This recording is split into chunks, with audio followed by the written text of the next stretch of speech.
Bi'idhnillahi tabarak wa ta'ala est: que perdra le monde à ta mort? Que perdra le monde à ta mort? C'est une question qui doit être posée à chacun de nous. Une question importante qui nécessite un examen de notre réalité. L'un de nous s'est-il déjà demandé: le monde perdra-t-il quelque chose par ma disparition? Ou au contraire, sera-t-il soulagé car j'étais un fardeau pour lui? Est-ce que ta famille, ton voisinage, ta umma perdront quelque chose avec ta mort? As-tu une réelle valeur dans cette vie au point que les gens soient attristés par ton départ? La sagesse divine a voulu que la valeur d'une personne, aux yeux d'Allah, ne se mesure pas à la longueur de sa vie, ni à la quantité de ses biens, d'enfants ou de suiveurs. Ceux qui ont des comptes sur les réseaux sociaux et qui pensent que leur valeur est due à quoi? À leur buzz, à leur grande visibilité sur le net.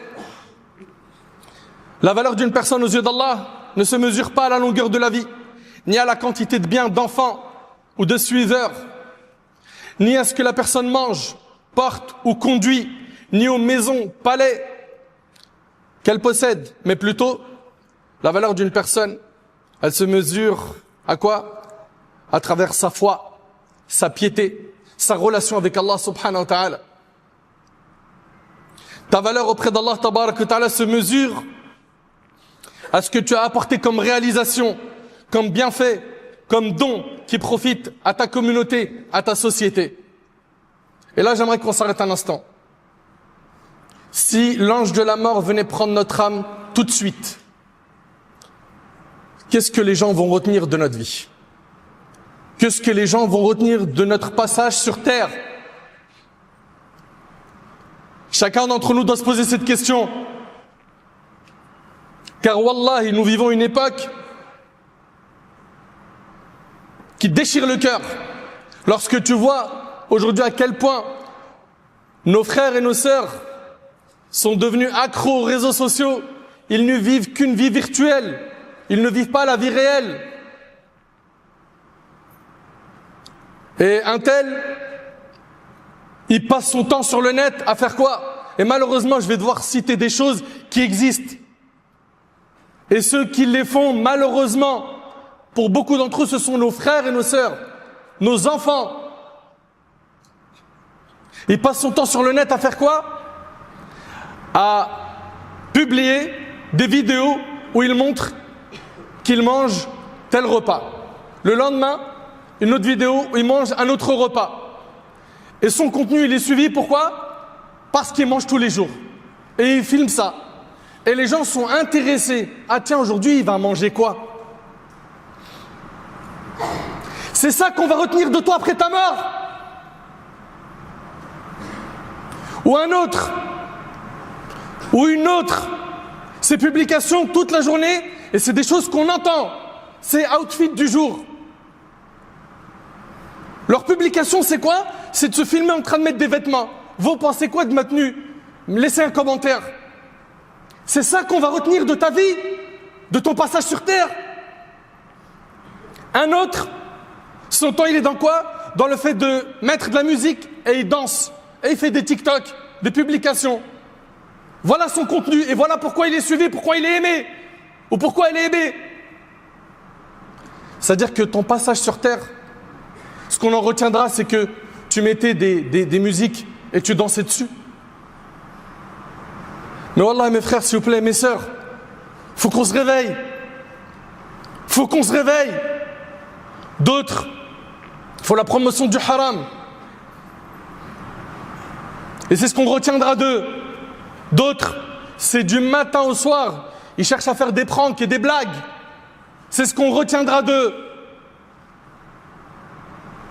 Toi, t'aimerais qu'on retienne quoi de toi? Que t'étais quelqu'un de futile. Parce que la futilité et la médiocrité, ils l'ont habillé d'un vêtement pour le normaliser. C'est du divertissement. On offre du divertissement. Vous êtes en train d'abrutir les gens. Les abrutir. Ton passage sur terre, qu'est-ce qu'on en retiendra? que tu étais drôle, que tu connaissais des stars, que tu avais une grande visibilité, que tu jouais bien au foot, tu marquais des buts. Qu'est-ce qu'on va retenir de toi? Allah yahfazkum, s'il vous plaît, cette question-là, je veux que pendant la khutbah, elle tourne dans ta tête et que tu te remettes en question. Qu'est-ce qu'on va retenir de ton passage sur terre? Est-ce que tu as été une plus-value ou plutôt un obstacle dans le cheminement spirituel de nos frères et de nos sœurs? Quel était ton contenu? Tu appelais à quoi?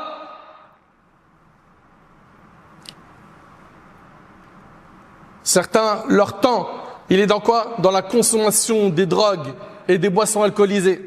D'autres, c'est les boîtes de nuit. D'autres, c'est la fornication. D'autres, c'est l'argent sale. C'est ça que tu veux qu'on retienne de toi après ta mort? Quand on parle de toi, on pense à l'alcool? On pense à la délinquance? On pense au péché, la désobéissance?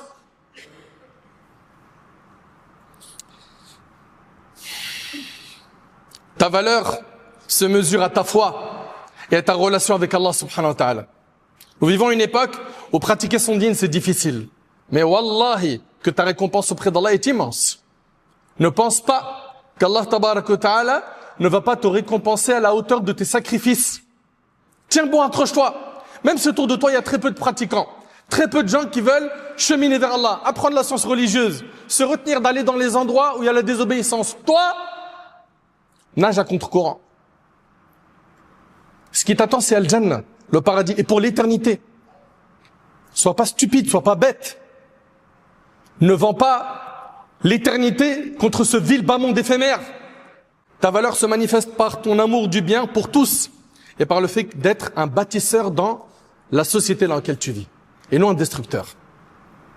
Ta valeur réside dans tes nobles objectifs et tes grandes aspirations qui apportent à toi et aux autres paix et sérénité.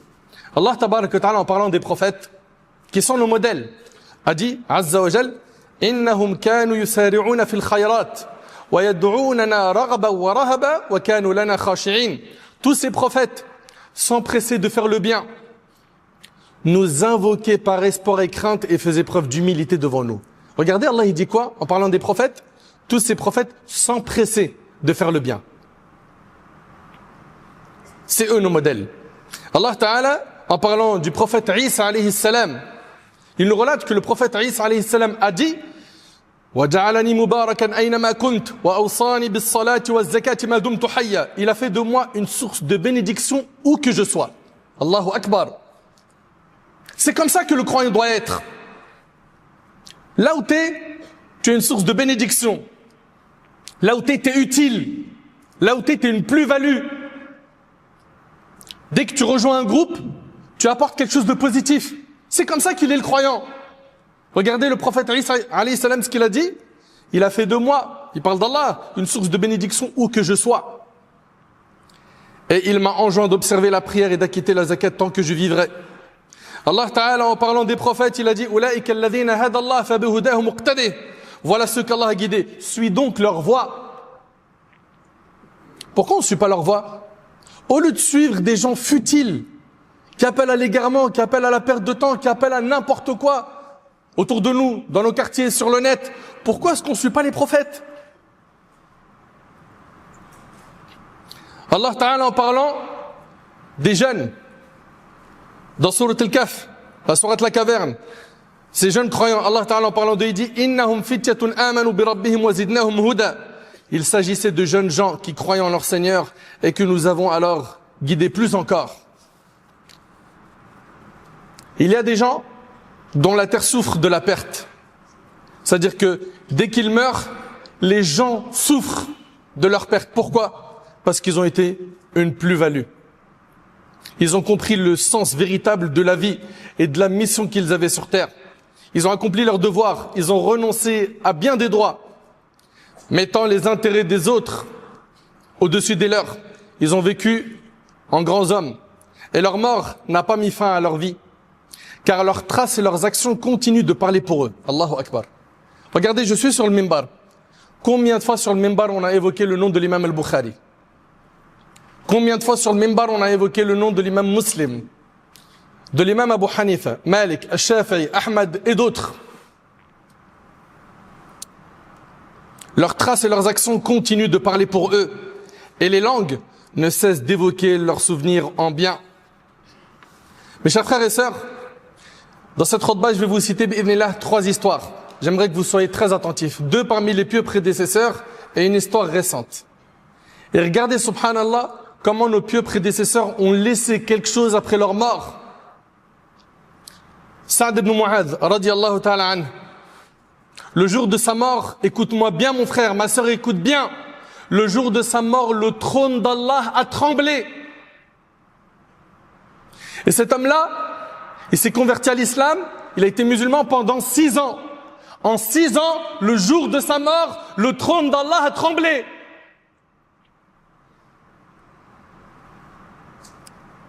Qui connaît Sa'd ibn Mu'adh? Qui va chercher après ce khutbah étudier sa biographie? C'est un modèle, c'est un héros.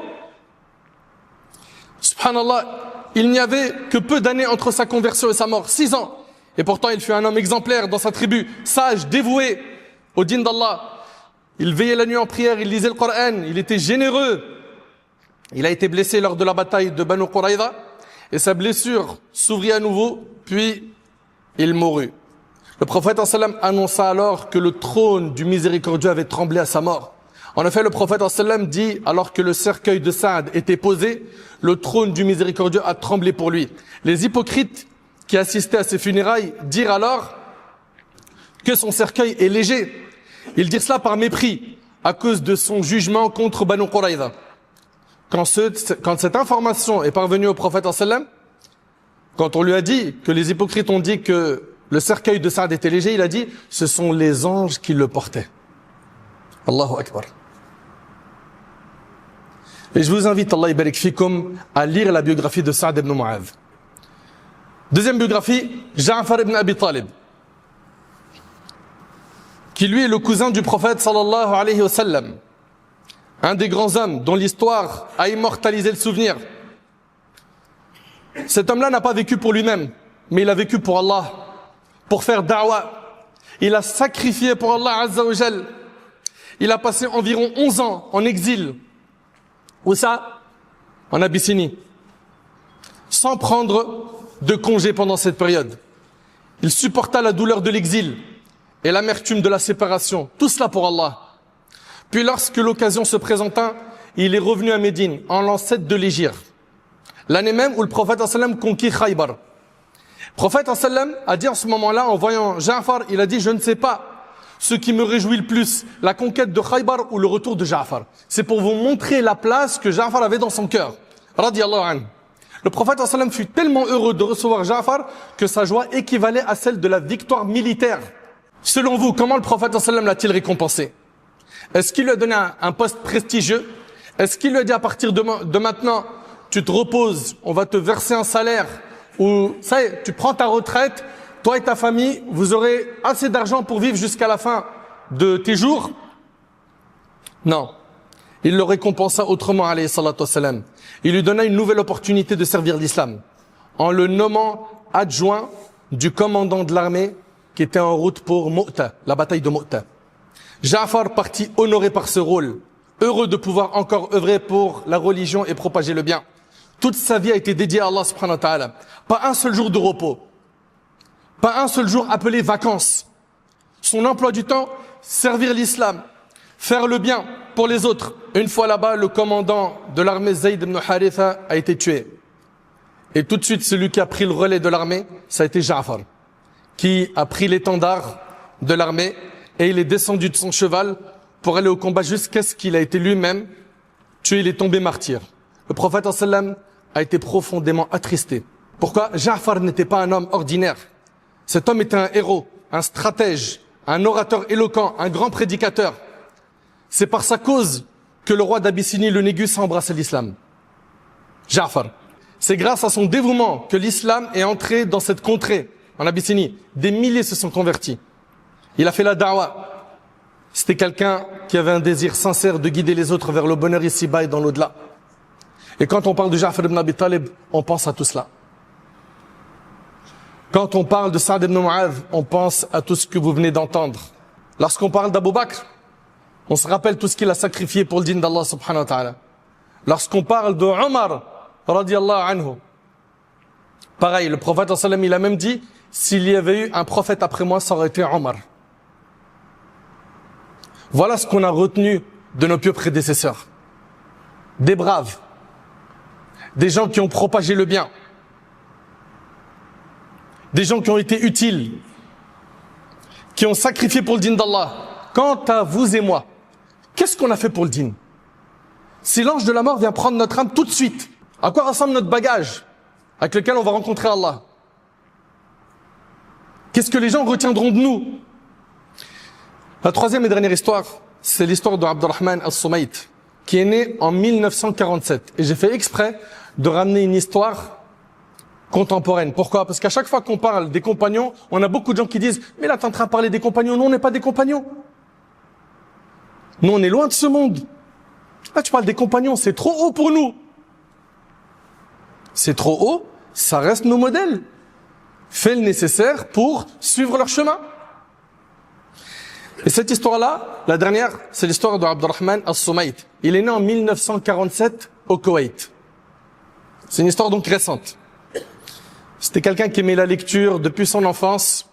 Il excelle dans les études. Il obtient une note qui le qualifie pour étudier la médecine. Il a donc étudié la médecine dans les universités d'Irak, du Royaume-Uni et du Canada pour se spécialiser dans les maladies intestinales. Il était au Koweït. Il vivait très bien avec sa femme. Puis, ils ont eu une opportunité d'aller en Afrique pour faire des projets humanitaires. Lorsqu'il est arrivé là-bas et qu'il a vu la situation de ses frères et de ses sœurs sur place, il avait deux choix. Rentrer chez lui et vivre le confort ou rester et sacrifier et abandonner le confort pour être utile, pour apporter quelque chose. Et il a choisi la deuxième option, de rester en Afrique. Cet homme-là a énormément sacrifié. Énormément sacrifié. Il a construit beaucoup en Afrique. Des écoles, des orphelinats, des mosquées, des hôpitaux. Il s'est déplacé de pays en pays. Plusieurs fois, il a échappé à la mort. Il a failli être attaqué par des bêtes sauvages. Parfois, c'était la maladie qui s'intensifiait sur lui et les gens lui disaient « rentre dans ton pays ». Mais il a choisi de rester et d'œuvrer un maximum en Afrique. On a dit qu'il est né en 1947, le jeudi 15 août 2013. Ça fait pas longtemps. Il décéda. Un héros. Les Koweïtiens, dans une foule immense, sont sortis pour assister à ses funérailles. Ils étaient si nombreux qu'on ne voyait pas la fin des funérailles. Cet homme qui est décédé, regardez ce qu'il a laissé après lui. Environ 10 millions d'Africains se sont tournés vers l'islam en raison des sages enseignements et des bonnes manières qu'ils ont trouvées chez cet homme. Il a été la cause de la conversion, écoutez bien, d'environ 10 millions de personnes. Il a construit 5500 mosquées. Il a distribué 7 millions de Corans en langue arabe et langue africaine. Il a pris en charge plus de 50 000 orphelins. Ça, c'est l'œuvre d'un homme. Il est mort en 2013.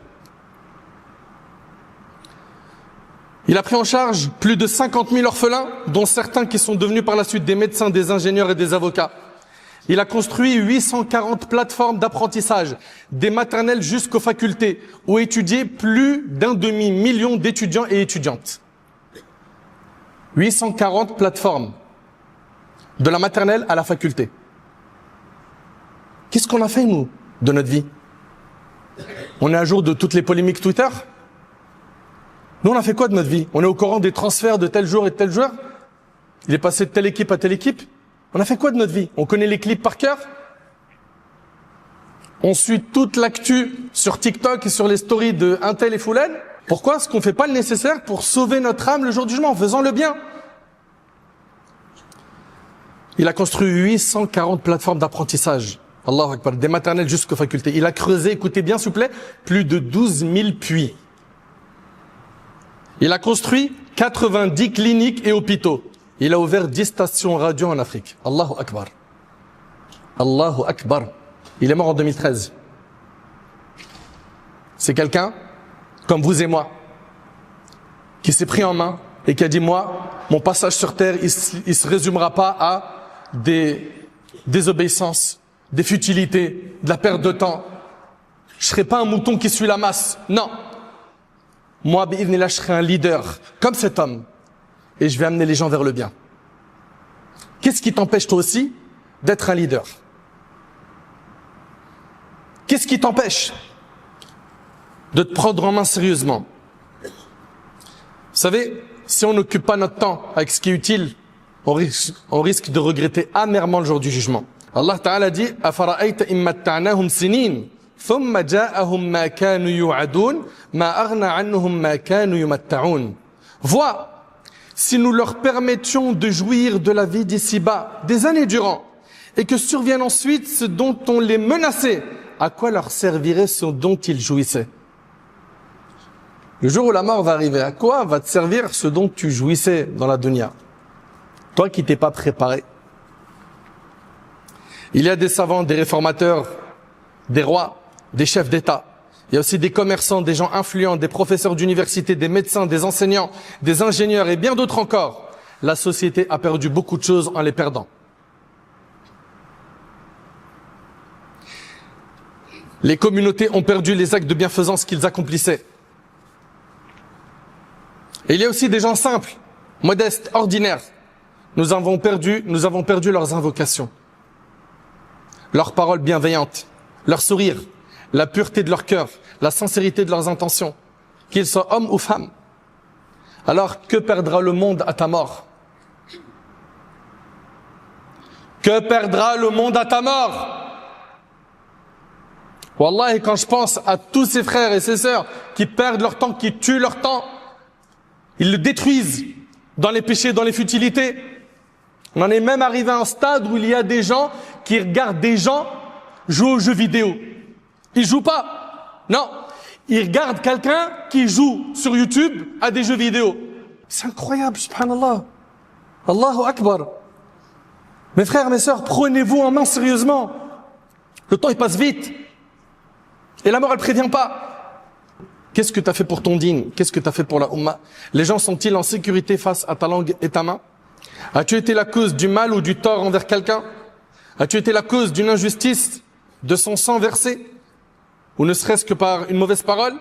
As-tu défendu la vérité, même si elle était amère? Nous devons tous tirer profit de nos vies.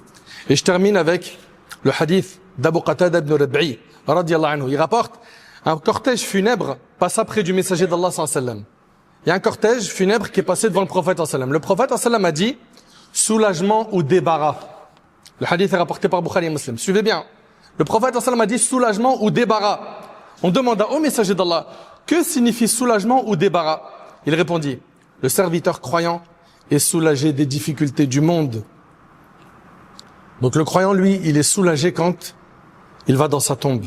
Lui qui s'est préparé pour ce jour. Tandis que le serviteur pervers, les serviteurs, les contrées, les arbres et les animaux en sont débarrassés. Allahu Akbar. Allahu Akbar. Est-ce qu'on connaîtra le soulagement après la mort? Ou est-ce que les gens diront bon débarras? Subhanallah. Allahu Akbar. Mes chers frères, mes chères sœurs, valorisons le dîn d'Allah subhanahu wa ta'ala. Allah ta'ala dit wa ma qadarullah haqqa qadri. Ils n'ont pas estimé Allah à sa juste valeur. Rappelons-nous qu'on n'a pas été créé comme ça sans but. Que le temps est très limité. Et qu'il va falloir se préparer pour l'autre vie afin d'être parmi les victorieux le jour du jugement. Dans le cas contraire, tes regrets ne serviront à rien le jour du jugement. À quoi se résumera ton passage sur terre? C'est une question, je veux que tu y réfléchis et qu'à partir d'aujourd'hui tu te prends en main et que ça puisse te provoquer un déclic pour que tu sois la meilleure version de toi-même, que tu changes et que tu ne sois plus dans l'insouciance et dans le péché. Au lieu d'être quelqu'un qui suit la masse bêtement, sois un leader qui tire les gens vers le bien. J'implore Allah subhanahu wa ta'ala de faire de nous des pieux. J'implore Allah tabarak wa ta'ala de nous pardonner nos manquements. J'implore Allah subhanahu wa ta'ala de nous accorder la véracité dans les paroles et les actions.